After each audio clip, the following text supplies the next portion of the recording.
Iya, selamat pagi. Assalamualaikum warahmatullahi wabarakatuh. Salam sehat untuk anak ibu semua. Hari ini ibu akan memaparkan tentang koloid di pertemuan kita yang kelima. Nah, anak ibu, mengenai koloid ini sudah kita lakukan kegiatan kemarin dalam proses pembuatan sabun. Ibu akan menjelaskan di mana posisi sabun tadi termasuk juga sebagai koloid. Nah, sebenarnya koloid itu apa?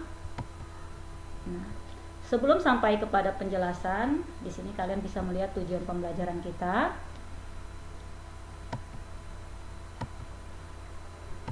Kemudian materi pokok yang akan Ibu jelaskan, pengertian dan klasifikasi koloid, kemudian koloid liofil dan koloid liofil. Nah, ini dia. Apa itu pengertiannya? Pengertian koloid. Sistem kimia yang terdiri dari gas atau zat cair sebagai medium dan partikel-partikel yang terdispersi di dalamnya disebut sistem dispersi. Nah, koloid itu ini ada pembagian dari sistem dispersi. Sistem dispersi itu ternyata ada 3, yaitu ada larutan, ada koloid, dan ada suspensi.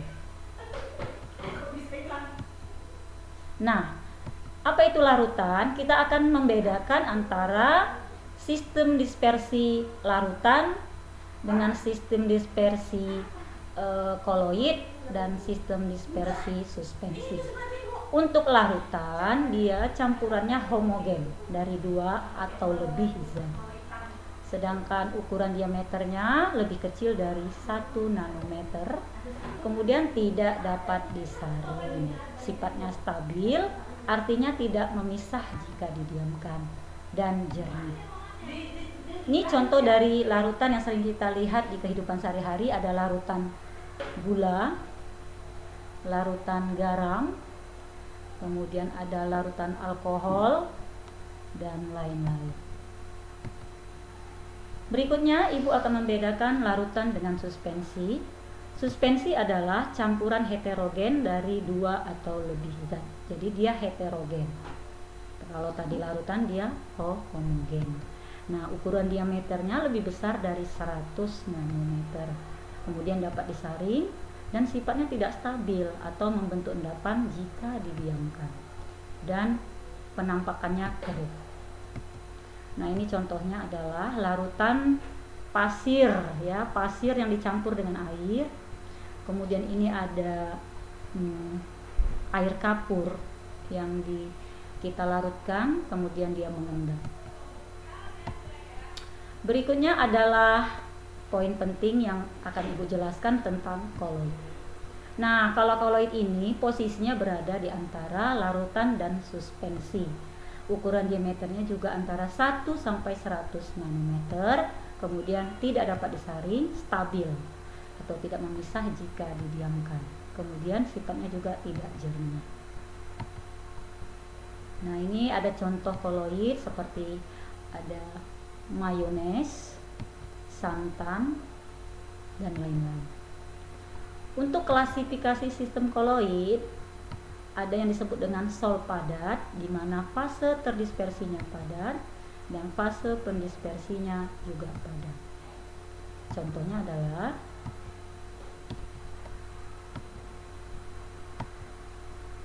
perunggu, permata. Kemudian ada gelas atau kaca berwarna.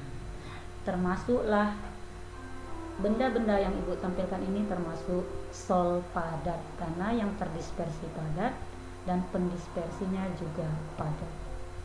Kemudian ada yang namanya gel atau disebut emulsi padat, di mana yang terdispersi adalah cair dan fase pendispersinya padatan. Contohnya keju, agar-agar, selai, semir padat, mentega, dan mutiara. Berikutnya adalah busa padat, di mana fase terdispersinya gas dan fase pendispersinya padat. Nah, ini dia ada biskuit, batu apung, dan karet busa. Berikutnya sol, yaitu fase terdispersinya padat, fase pendispersinya cair. Nah, di sini ada lem, cat, tinta, tepung kanji. Emulsi, nah, fase terdispersinya cair, fase pendispersinya juga cair. Nah, ini dia ada susu, mayones, santan, dan saus. Begitu juga dengan busa, fase terdispersinya gas, fase pendispersinya cair. Nah, ini ada krim kocok dan busa sabun. Aerosol padat, fase terdispersinya padat, fase pendispersinya gas. Itu asap dan debu. Aerosol cair, fase terdispersinya cair, fase pendispersinya gas, yaitu spray, kabut, dan awan. Nah, lanjutannya sedikit lagi mengenai koloid liofil dan koloid liofil. Koloid liofil, koloid yang fase terdispersinya mudah menarik atau menyukai medium pendispersinya. Contohnya apa? Yaitu tepung kanji, agar-agar, dan sabun.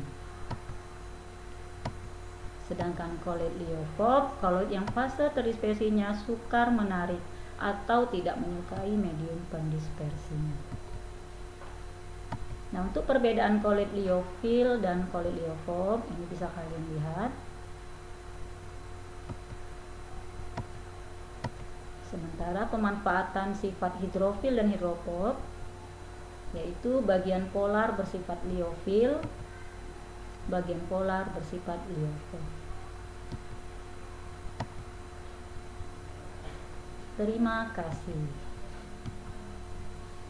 Assalamualaikum warahmatullahi wabarakatuh.